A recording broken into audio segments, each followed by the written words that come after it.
So you're back for step 5 of the home buying process. Keep watching because we're going to be talking about inspections.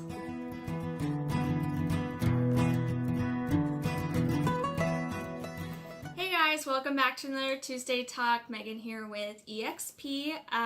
Today we're going to be talking about inspections.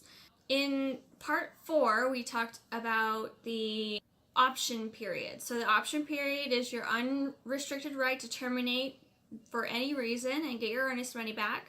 In this time period, you're going to do an inspection.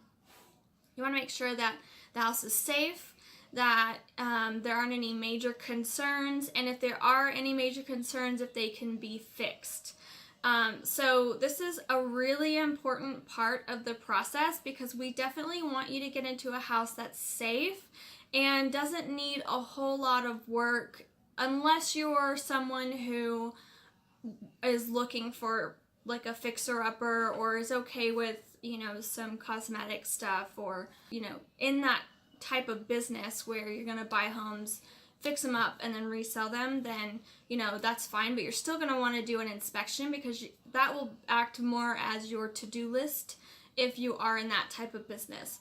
For the first-time home buyer, though, we want to make sure that there aren't a whole lot of repairs and that if there are some repairs that they're easily fixed, or maybe we can negotiate for the sellers to fix it at their expense before closing.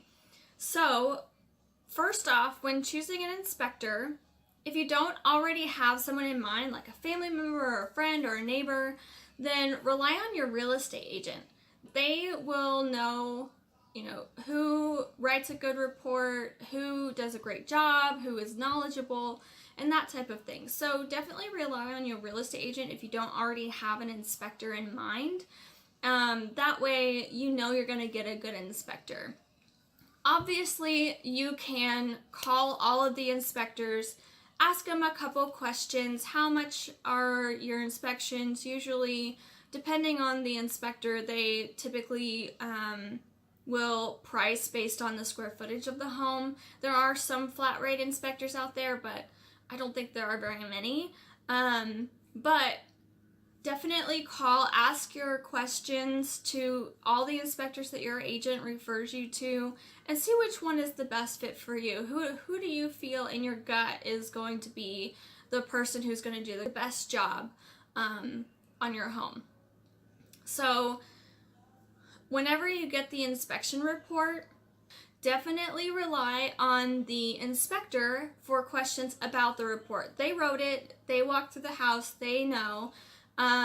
So usually they're okay with answering questions about the report. I've had inspectors go line by line just to kind of give them an idea of, what's major, what's minor, what needs to be fixed now, what's code violation, or what is probably code now might not have been code when the house was built, so that therefore that was grandfathered in, it doesn't need to be changed. So that type of thing.